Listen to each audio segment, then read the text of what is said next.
За төсөөлөл үзээрэй заяа. Чиний тархин дотор чинь зөвхөн чамтай ярьж чаддаг. Чамайг хүсэх юм бол биеийг чинь удирдаад чиний хизээж хийж чадхааргүй зүйлсийг хийлгэж чадах тийм AI байвал яах вэ? Жишээ нь би бол одоогоор backflip хийж чадахгүй шүү дээ. Одоо ингээд сойлд эргэж чадахгүй шүү дээ, тий. Гэхдээ энэ AI миний тархин дотор байсан бол би backflip хийж чадна заяа. Энэхүү санаа бол ерөөсөө л яг өнөөдрийн маань онцолж байгаа нариулагч Ли Ванелийн Upgrade киноны үндсэн концепт ингээд хэлчихэж болно.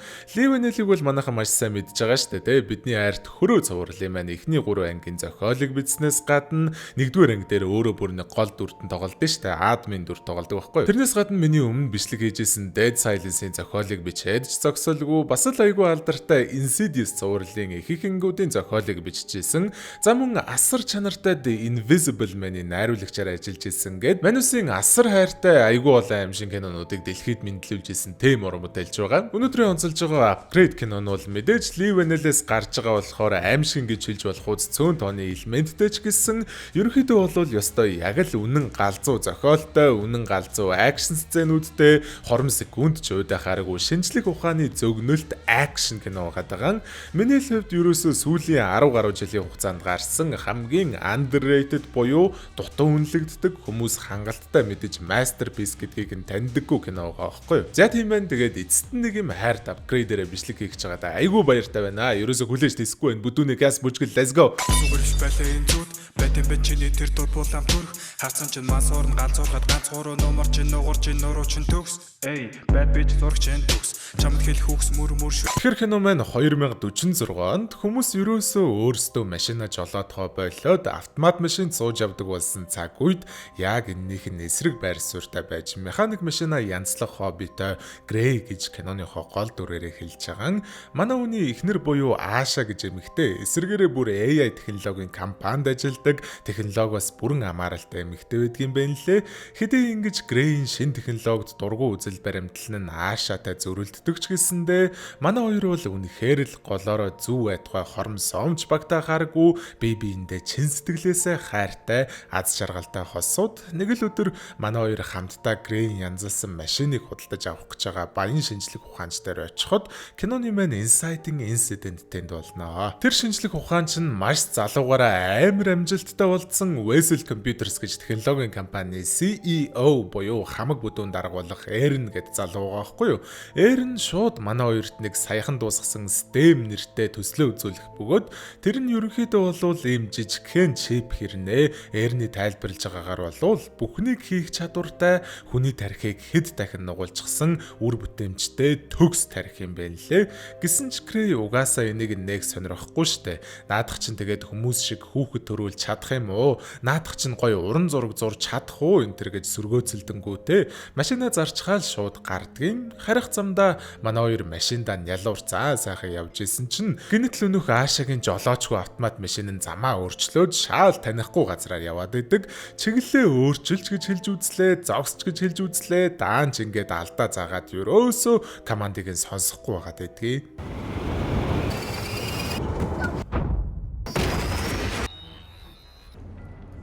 There has been an accident. Have been contacted. Ингэж осолцсныхан дараа араас нь нэг машин үрж ирэнгүүтээ дотроос нь 4 хүн бууж ирээд манай хоёрыг гаргаж зогсоосноо. Эхлээд Аашааг буудаж халаад дараа нь Грейг ч мөн адил буудчихдаг.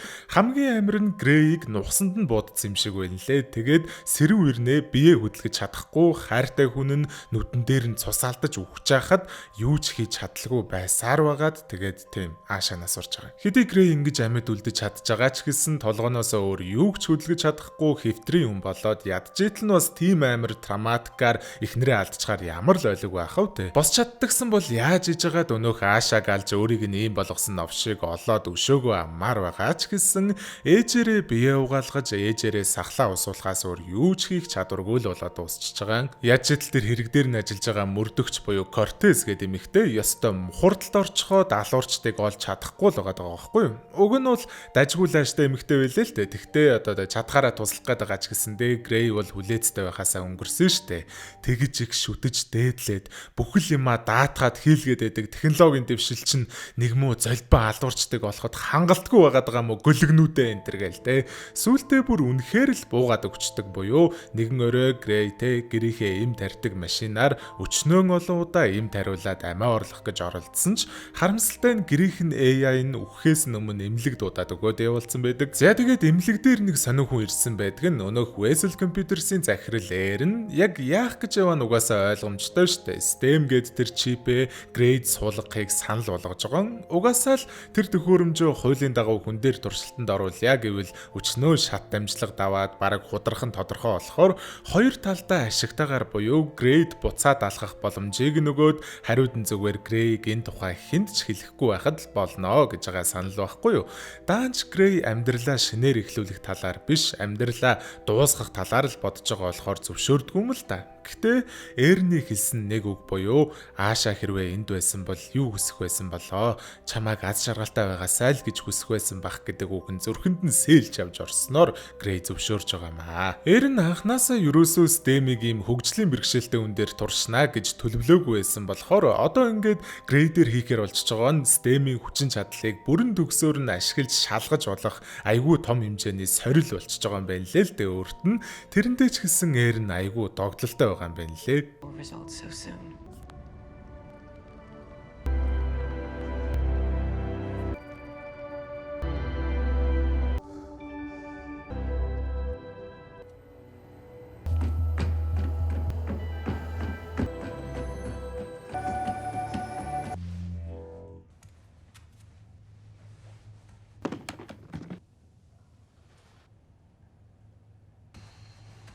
За тэгээд яг энэ STEM яаж ажилдгийг нь ерөнхий тайлбарлахгүй бол болохгүй. Ингээд STEM-ийг биендээ оруулснаар манай Grey зүгээр робот болчихж байгаа гэсэн үг биш байхгүй юу? Grey тархинасаа дохио өгөнгүүд STEM тэрийг нь бие рүү дамжуулж өгөх замаар биеийг нь хөдлөж байгаа л гэсэн үг. Тэгэхээр technically бол STEM Grey-ийг удирдах байгаа биш, Grey STEM-ийг удирдах байгаа гэсэн үг шүү дээ. Тэрнээс гадна Ernie Grey хэлээгүй нэг function байдаг нь STEM Grey-тэй ярьж чаддаг юм байна лээ. May I point something out? Эхэндээ Grey хийм сонсоод байна гэж удсан ч гэсэн хийм биш л дээ. Өөрөөс нь өөр хүнд ч сонсогдлгүйгээр STEM манай үний чихэн дээр нь яриад байгаа байхгүй юу. Гэтэ мэдээж хүсээгүй үед нь янз бүрийн юм яриад олон толоо юм хуцаа залхаагаад байна гэсэн үг бол биш. Яг нөгөө iPhone-ы сэрэл шиг гэх юм уу да шууд хүссэн юм суух ч юм уу хэрэг гарсан үед STEM гэж хагаад юм хум асууж хийлгэж болох юм байна лээ. Grey ингэж болдгийг нь мэдсэн даруйдаа шууд л өнөөх аашааг алсан нөхдүүдийн хяналтын камерын бичлэгийг нэг сайхантай скандуулсан чинь алуурчдын нэгнийх нь гарн дээрээс камерт яг бүрэн харагдalgүйгээр бүрэлдсэн шивээсийг нь STEM өөрөө шууд технологиороо уншиж гаргацтай болгосноо төр хугацаанд Grey-ийн гарыг нь удирдах зөвшөөрөл аваад цаасан дээр гараар нь зураад өгчдөг. Цагдаа нарын ашиглаж байгаа технологи хүртэл хийж чадаагүй зүйлийг STEM ингэж хийж байна гэхээр STEM бол бүр яалтчгүй next level shit байгаа шүү дээ. Ямар ч тач тэр шивээс нь нэг тийм цэргүүдийн шивүүлдэг шивээс байсан юм байлээ л дээ. Тэгээд шивээсний эзний нэр, овог, аль салаанд албах хаасан гэх мэтчлэн бүр бүх мэдээллүүд нь гараад ирэхээс гадна одоо оршин суугаа гэрээ аягийг нь хүртэл STEM гаргаад ирдгийн галзоо. Grey уг нь шууд л мөрдөгч Cortez руу залгаж энэ мэдээлэлээ өгөх гэжсэн ч угаасаа тэгж болохгүй штэ. STEM-ийн тухай хүнд чилж болохгүй гэд Эрентэй тохиролцоод гэрээ ийдсэн болохоор нотлох баримтаа яаж олсон гэдгээ баталж чадхааргүй болчихж байгаа юм. Тэгээд тийм болохоор маргааш нь өнөөх нөхрийгөө эзгүй Эрен гэрт нь явж ороод хэрэгтэй холбоотой нотлох баримт олох гэж үзсэн ч даанчтай одоо хамуудаараа нийлж Old Bones гэж пабд суудаг гэдгээс өөр ямар ч хэрэгтэй мэдээлэл олж авч чаддаггүй.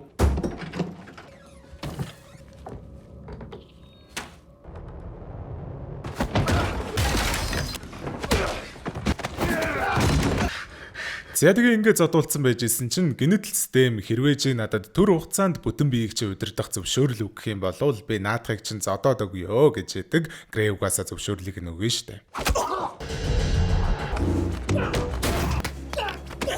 Relax. What the fuck? Man, stay down, please.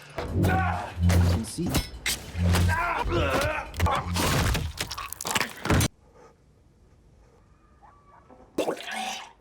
Галзуу. Эрен дээр очиж уулзахад Эрен угаасаа ийм юм хийснийг нь мэдсэн амар ууралж байгаа штэ. Одоогоор дэлхий дээр ердөө ганцхан байгаа энэ агуу бүтээлийг нь биедээ ичгээд цагдаа нарт баригдаж болох эрсдэлтэй юм хийгээд байгаа ингээд те.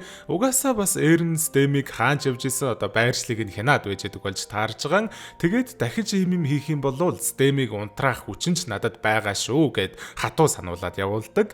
Яг энэ үеэр мөрдөгч Кортес Грейн алсан залуугийн хэргийн дагуу хяналтын камер шалгаж явжгаад яг хэрэг болдог өдөр хэрэг болдог газартай айгүй ойрхон Грейг ингээд тэрэгцэртэйгээ явж байгааг болоод харчилгүй яхав тий. Машиныг нь худалдаж авахар сонирхож байна гэх нэрийдлэр Грейтэй очиж уулзахдаа сэжгэлж яах гэдгээ мэдэгдүүлэлгүйгээр янз бүрийн юм асуугаад өвнгаах гэж үзсэн ч Стэм угаасаа Грейдтэй наад эмэгтэй чинь сэжиг авцсан байх шүү. Сэжиг төрүүлэлгүй эвтэйхэн юм ярихад чинь би туслаад заагаад өгөө. Ингэж хэл одоо ингэж хэл гэж одоо хэлэх үгсийг нь заасаар байгаад хуурай аваад гарчилгүй яхав. Тэгснээ Кортесийг явсны дараа Стэм хоёулаа ямар ч байсан бусад алуурчтайг олохын тулд тэр Old Bones гэж паб руу очсон нь дээр гэж ахаас гадна Грей хэрвээ намайг ингэж явж байгааг Эрен мэдчихгүй л чамайг унтраана гэ үздэй гэхэд зүгээрээ надад төлөвлөгөө байгаа л гэж. Old Bones нь угаасаа нэлээд бүтэхгүй нөхдүүдийн ордог underground маягийн паб юм байлээ л дээ. Тэгээд Грей тэрэгцэртэйгээ явж орсноо шууд л нөгөө алсан нөхрийнхөө нэрийг нь хэлээд Серк гэж нөхөр миний эхнэрийг алсан дөрөв навшийн нэг нэ. Өчигдөр би Серкийг алсан. Серкийг таньж мэддэг хулгайч энд байх юм болвол яг одоо гараад ир гэхэд нэг нэлээд харизмтай нөхөр гарч ирсэн ээ.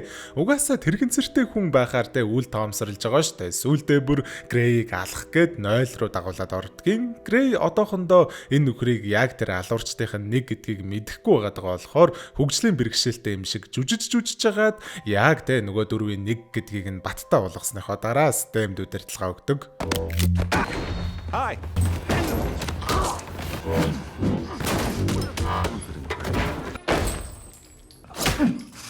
Нэр чинь хинбэ гэж асуухаас гадна нөгөө эдийгээ зааж өг хэмээхэд угаасаа хэлэх шинжгүй байсан болохоор хутгаар нүрийг нь юучгүй сээжиж тамалсны эцэст нэг юмтэй нөгөөх нь хэн нэгэн тийм зүйл хэлэх гэж тэр эдийг хөлсөлсөн тухай хэлэхээс гадна Fisk гэж нэр хэлчихэд үхээд өгдөг. Fisk гэдэг нь одоо нөгөө захиалсан хүнийх нь нэр бол биш. Өнөөх яг өөрийнхөө гараар аашаа галаад Грейг буудсан энэ дөрвийнхөө толгойлогч нэг баачка байсан штэ. Тэрний нэр юм байна лээ. Тэрнээс гадна нэг том асуудал Грейд нүүрлж идэг. Эрен манай үний юу хийж байгааг нь мэдчихээд Стэмийг унтраах гэж оролдоод хэлсэн байдаг. Стэм ойр хавийг скандангуудаа Эрний энэ орлогыг нь зогсоож чадах нэг буруу гарын хакерын гэрээ аягийг олдсон юм байна лээ.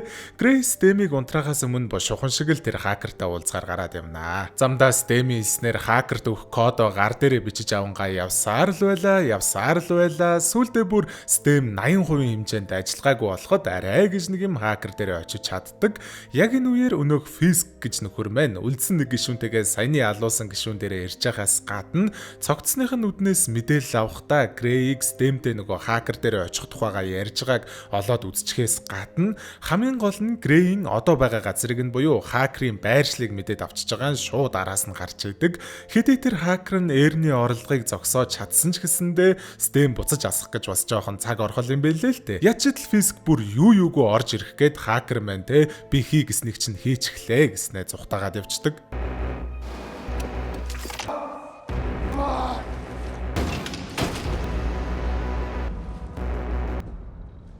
It's good to be back.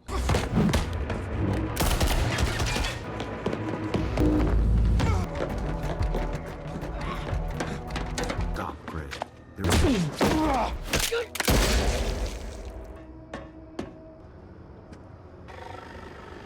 За тэгээ ингэж аашаа галсан дөрөв нөхрийн ахлагч толгойлогч нь л ганцаараа үлдээд үлдсэн гурвыг нь манай Грей ингээд Стэмтэй хамтраа сайхан алчж байгаа. Грей гэртээ харахад манай үний ээж нь ирдсэн байсан байлээ. Тэгээ хүүгээ босцсон явж байгааг нь хараад шоконд орж байгаа. Грей угаасаа л ээжтэй энэ тухай хүнд ч хэлж болохгүй шүү гэж сануулах нь ойлгомжтой. Оройн мөрдөгч Кортес ирчгээд дахиад л унгаачих гээд янз бүрийн юм асуудагч Стэм байгаа цагт Грейтэй одоо гიშгэл алдахгүй штэ цэвэрхэн байж байгаад гаргадаг. За тэр ч яг заяа. Нэг том юм өөрчлөгдсөн байдаг. гэдэг нь түрүү нөгөө хакер Эрний орлогыг зогсоох явцад давхар бас Стэмийн эрх мэдэл нь гинжнээсээ суллагдсан байдаг буюу хэрвээ Стэм хүсэх юм бол Грейээс зөвшөөрөл авалгүйгээр яг ингээд шууд ингээд бүрэн удирдах эрх мэдэлтэй болцсон гэсэн үг байхгүй юу? Улмаар шууд Стэм би чамайг ойлгож байна. Чи бол логик биш сэтгэл хөдлөлтөө захирагддаг алдаатай амьд биетэй. Энэ байдлаараа эморч хэвдэх гэж байгаа бол Фиск биднийг олоод аална. Би тэрийг зөвшөөрөхгүй. Тиймээс хоёулаа Фискийг өөрсдөө олж төрүүлж алах хэрэгтэй гэд биеийг нь удирдаад гарнаа. Мөрдөгч Кортес яваагүй гэрийнх нь гадаа машинтээ сууж исэн бэлээ. Яг ингээд гарч байгааг нь харчингуудаа шууд араас нь дагаад явах нь ойлгомжтой. Мэдээж тэгээд дахиад хэлээ. Стэм байгаа цагт Грей баригдахгүй штэ. Зам дээр өчнөө л муур хулгана болж тоглосны эцэст Стэм нэг машины удирдлагын системийг нь хакердаад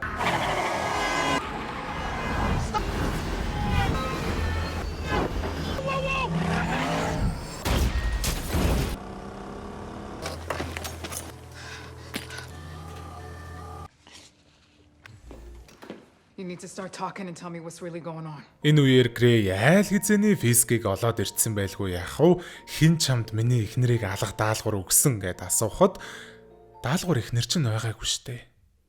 Гол байн чи вэсэ. Тэгээ яга намайг алаагүй юм.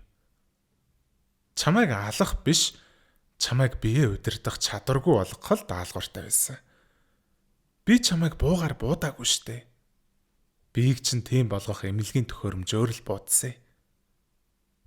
Даалгавар чинь бий байсан юм бол яах гэж эхнэрийг минь алсан.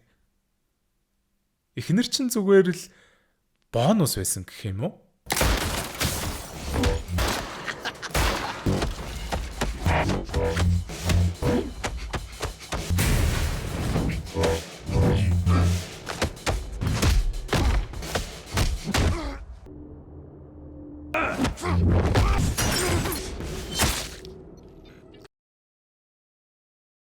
За тэгээд ингэж Фискийг алчхаад захиалагчийг нь хэн болохыг мэдхийн тулд чихвчэн удасныхаа сүүлчийн дуудлагыг шалгасан чинь Эрн Фиск рүү залгаснаа чи Грейг алахгүй бол Грей хоёуланг нь алах магадлалтай байна шүү гэд хэлсэн байдаг. Тэгэхээр тэр захиалагч нь Эрн байсан болж таарч байгаа.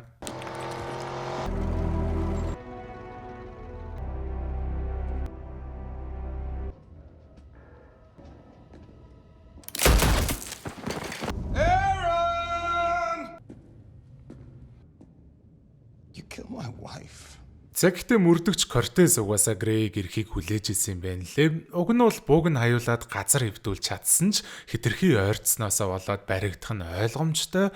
Грей өөрийнхөө биеийг удирдах чадахгүй байгаа штэ. Тэгээд заавал Кортесыг алах хэрэг байхгүй штэ гэд Стэмтэй тэмцэх гэж үздэгээс гадна сүүлдээ бүр алах гэжсэн хутгийг нь гарандаа зоогоод Кортесэд цахилгаан борохоогоо ашигла гэж хэлж ийж нэг юм төр хөдөлгөөнгүй болдог. Тэрнээс гадна удалгүй Эрн нэг амар юм хэлдэг нь Эрн энэ бүх хил хугацаанд өөрийнхөө тархиар биш өөр нэг хүнээр зааварчлуулан энэ бүхнийг хийсэн бөгөөд тушаал өгсөн хүн нь мэдээж Стэм болж таарж байгаа. Стэм анханасаа амьд биедтэй болохыг зорж исэн бөгөөд тэр орох биеэрээ Грейг сонгочхоод эхнэрийг нь алуулж өөрийг нь хөгжлийн бэрхшээлтэй болгоод за тэгээд Грейд яг юу хийх, яахыг нь зааварчлаад сүүлдээ Эрнийг өөрийг нь унтраах боломжийг нь бас нэг мөсөн үгүй хийчихэд Эрнийг ч устгаж ганцаархнаа бүх эрх мэдлийн эзэн болох төлөвлөгөөтэй л байсан гэсэн үг штэ. Яагаад Грейг сонгосон бэ гэхээр мэдээж Грей нэлээд хуучинсаг хүн болохоор бусад хүмүүс шиг биедээ ямар нэгэн технологийн нэмэлт багаж энтер огт хүргээгүй ёстой яг л байгалаараа бие махбодтой байсан болохоор за бас Стэм яагаад Эрнээс уруух болсон бэ гэхээр Эрн угаасаа дахиад нэг Стэмийг бүтээх чадвартай учраас мөн дээрээс нь Стэмийн оюун ухааны потенциалтай хамгийн ойртож чадах хэмжээний ухаантай хүн болохоор ямар ч л байсан энэ бүх хугацаанд Грей эхнэрийнхээ алуурчныг хайгаад яваад байна гэж бодож ирсэн ч эхнэрийг нь алсан хүн яг өөртөө хамт өөрт нь туслах нэрийдлэр өөрийнхөө зорилгыг биелүүлээд явж байсан болж таарж байгаа байхгүй юу?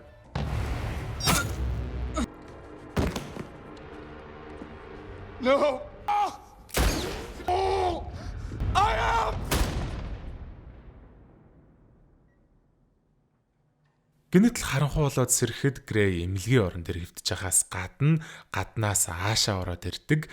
Хэдий бодит мэдрэгдэж байгаа ч гэсэн энэ бол бодит ертөнц биш. Стэм одоо Грейн зөвхөн биеийг нь биш, оюун санаа, тархийг нь ч гэсэн бүрэн эзэмшилтэй авчхангуудаа Грейн тархийг ингэж хуурамч төсөөллийн ертөнцид нь амьдруулад амьд биеийг нь өөрөө бүрэн иргэшээлтэй авч байгаа л гэсэн үг.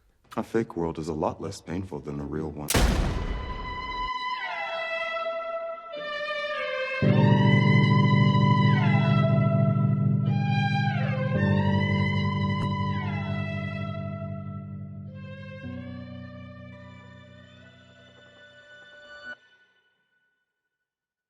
За тэгээ кино маань ингэж одоо эсрэг талын дүр нь ялснаар аз жаргалгүй ч гэх юм уу, аз жаргалт за яг нөгөө нэг те тархин дотор аз жаргалтай газар үлдэж байгаа гэдгээр аз жаргалтай гэж бодож болох ч гэсэндээ яг үндсэндээ бол аз жаргалгүй төгсгөлөөр дуусж байгаа юм аа. Сайхан цагаан сар болох гэж штэ те. Тэгээд сайхан шинэлцгээгээрээ, сайхан баярлаарай, сайхан таргалцгаагаараа тэгээд өнөөдөр маань бичлэг энэ дөрөв өндөрлж гин хэдүүлээ дараачихаа бичлэгээр тунгуудахгүй уулзах болохоор төвчээртэй сайхан хүлээж байгаарай.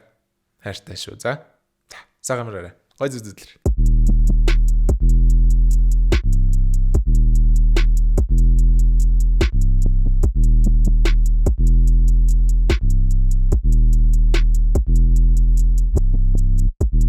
Life gonna do what it gonna do. Life gonna do what it gonna do. Life gonna do what it gonna do. Life gonna do what it gonna do. Let me go, my little buddy's gonna levitate. Nobody get what I gotta say. Remember when I was we on the back of the bus. This shit gon' devastate. Back at them, back at them, back at the deuces. They want me to front. Back at the deuces, they want me to get lost.